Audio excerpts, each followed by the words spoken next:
Corinthians está sem dinheiro, sem margem para erro, e mesmo assim, vive uma das semanas mais delicadas dos últimos anos. Dívida milionária, bastidores em ebulição, decisões polêmicas na base, reforço liberado para jogar e agora uma bomba envolvendo Memphis Depay que pode mudar completamente o rumo do timão em 2026. Fica comigo até o final, porque esse vídeo conecta todas as peças de um quebra-cabeça que explica o momento mais sensível do Corinthians nos últimos tempos. Antes de seguir, já se inscreve no canal e deixa o like agora. Isso fortalece o timão atual, ajuda o vídeo a chegar a mais corintianos e garante que você não perca nenhuma informação importante. Caio César. Já pode jogar? O Corinthians anunciou oficialmente Caio César. Atacante de 21 anos, chega por empréstimo até o fim de 2026. Já passou nos exames médicos, foi regularizado no BID e está liberado para jogar. Dorival Júnior vê o jogador como opção de velocidade pelos lados, uma carência clara do elenco. Ele não deve começar como titular, mas a tendência é ganhar minutos, especialmente contra o Flamengo. É uma contratação sem holofote, mas dentro do cenário atual do Corinthians, qualquer reforço funcional faz diferença. Decisão polêmica na base. Agora, atenção nessa informação que gerou debate interno e externo. O Corinthians mudou completamente o perfil de goleiros na base. A partir de agora, só serão avaliados goleiros com estatura mínima. Sub-17, 1,88 metros. Sub-20, 1,90 metros. Quem não atingir essa altura, nem entra no radar. A decisão vem após anos de críticas e faz parte de uma reestruturação liderada por Erasmo Damiani. É polêmica, é dura, mas reflete um novo modelo de gestão. Jogadores oferecidos ao Corinthians. Felipe Jonathan foi oferecido ao Corinthians. Está livre no mercado, mas não empolga a diretoria nem a comissão técnica. Outro nome foi o goleiro Samuel, destaque da Copinha, mas com 1,83 metros, acabou descartado automaticamente pela nova política. Moisés no radar do timão? O nome de Moisés, atacante do Fortaleza, surgiu internamente. Não é prioridade, não há negociação em andamento, mas o nome está na mesa. Os números mostram talento, mas também risco. Em 2024 foram 17 gols, mas em 2025 o rendimento caiu e o histórico de lesões pesa. O Corinthians vive um dilema. Sem dinheiro para grandes nomes, toda a aposta vira discussão. A bomba. Dívida com Memphis Depay. Se essa informação se confirmar por completo, o Corinthians pode estar diante de uma das situações mais delicadas dos últimos anos. A dívida do clube com Memphis Depay já ultrapassa a casa dos 30 milhões de reais. E atenção, não estamos falando de salários atrasados. Salários e direitos de imagem estão rigorosamente em dia. O problema está em luvas contratuais e bonificações previstas em contrato, valores que se acumularam e hoje se tornaram um nó financeiro gigantesco. Internamente, a diretoria trata o caso como prioridade máxima. Financeiro e administrativo trabalham juntos para montar um cronograma de pagamento que evite desgaste com o jogador e principalmente com seu staff. O Corinthians sabe que esse tipo de situação, se mal conduzida, pode virar um problema esportivo, institucional e até jurídico. E o cenário pode piorar. Caso o Corinthians conquiste a Supercopa do Brasil contra o Flamengo, a dívida pode aumentar em mais 4 milhões e 700 mil reais, valor previsto em cláusulas de premiação no contrato de Memphis. O título, que deveria ser apenas motivo de comemoração, também representa impacto financeiro imediato. Proposta recusada. O Corinthians apresentou uma proposta para parcelar a dívida em 3 etapas. Uma parte ainda neste ano, outra em 2027 e a última em 2028. No papel, parecia um gesto de boa vontade. Na prática, a proposta irritou o staff de Memphis. O entendimento é claro, o valor está vencido,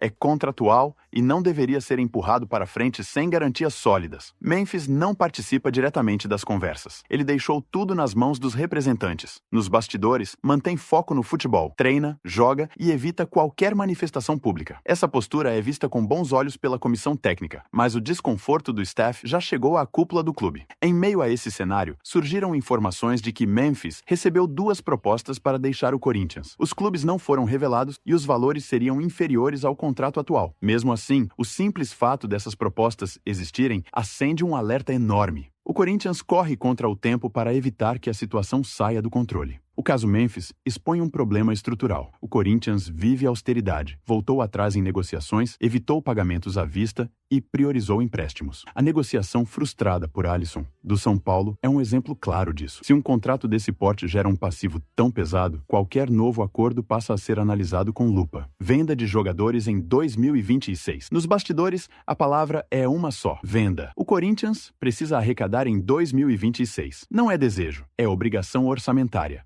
Isso conecta diretamente o caso Memphis com nomes como Yuri Alberto, Breno Bidon, André Carrillo e jovens valorizados. O dilema é claro: vender para equilibrar o caixa ou segurar atletas para manter competitividade. A Supercopa como divisor de águas. A final da Supercopa do Brasil contra o Flamengo não é só por troféu. É um divisor de águas. Uma vitória traz moral, força política, melhora o ambiente e facilita negociações. Uma derrota aumenta a pressão, fragiliza o discurso e acelera decisões duras. O título pode dar tempo ao Corinthians. A derrota pode tirar esse tempo. E atenção agora, porque o que eu vou te contar em seguida se conecta diretamente com tudo isso que a gente acabou de falar. Não é só a dívida com Memphis, não é só pressão financeira. Nas últimas horas, surgiu uma informação que muda o planejamento do Corinthians, envolve dinheiro, mercado da bola e pode impactar diretamente o elenco para o restante da temporada. Muita gente ainda não percebeu a gravidade disso, mas quando você entender o que aconteceu, vai fazer todo sentido esse momento de alerta no Parque São Jorge. E como se o caso Memphis já não fosse suficiente para acender o sinal de alerta no Parque São Jorge, uma outra notícia surgiu nas últimas horas e ajuda a entender o momento delicado vivido pelo Corinthians fora de campo. O zagueiro João Pedro Choca foi devolvido ao clube após ser reprovado nos exames médicos pelo Torino, da Itália. O Corinthians havia negociado o defensor de 22 anos por empréstimo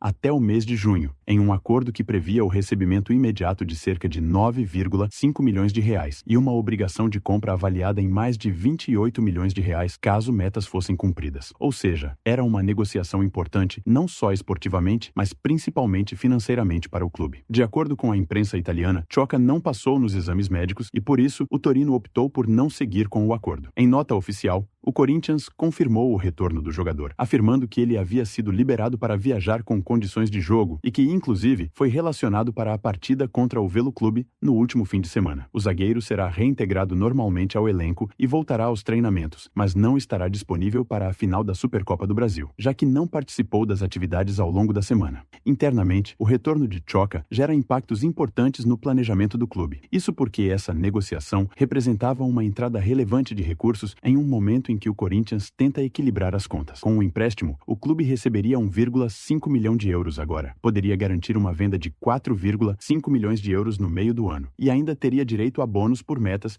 e 12% de lucro em uma futura revenda. Além disso, quando o empréstimo foi fechado, Dorival Júnior deixou claro que o Corinthians precisaria ir ao mercado para contratar um novo zagueiro, justamente prevendo a saída de Choca. Com o retorno inesperado, o cenário muda novamente e força o clube a reavaliar o elenco defensivo, que hoje conta com André Ramalho, Gustavo Henrique, Gabriel Paulista e Kaká. O caso também chama a atenção pelo histórico físico do jogador. Ainda na base, Choca sofreu uma grave lesão no joelho esquerdo em 2019. Passou por cirurgia e teve o retorno atrasado pela pandemia. Em 2023, enfrentou uma lesão no tornozelo e acabou cortado de compromissos da seleção brasileira sub-20. Mesmo assim, vinha sendo considerado um ativo importante do clube, campeão da Copinha em 2024 e com mais de 30 jogos no profissional. Esse retorno inesperado se conecta diretamente com tudo o que falamos até aqui. Menos dinheiro entrando, mais pressão sobre o caixa e mais dificuldade para cumprir compromissos financeiros, como o caso envolvendo Memphis Depay. No fim das contas, o Corinthians vive um momento em que cada detalhe pesa. A dívida milionária com Memphis, a frustração na negociação de Choca, a necessidade de vendas e a pressão por resultados mostram que o clube atravessa uma fase de decisões difíceis, onde o erro custa caro. Dentro de campo, o time disputa títulos e tenta dar respostas à torcida. Fora dele, a diretoria corre contra o tempo para reorganizar as finanças, manter a credibilidade e evitar que problemas administrativos virem crises esportivas. A Supercopa do Brasil aparece como um ponto de virada, mas os desafios vão muito além de um único jogo. Agora eu quero saber de você, fiel. Esse conjunto de situações mostra um Corinthians no caminho da reconstrução responsável ou revela problemas estruturais que ainda vão gerar novos capítulos? Deixa sua opinião nos comentários, se inscreve no canal para fortalecer o timão atual e deixa o like para ajudar esse conteúdo a chegar a mais corintianos. Aqui, a Voz da Fiel tem espaço. Nos vemos no próximo vídeo.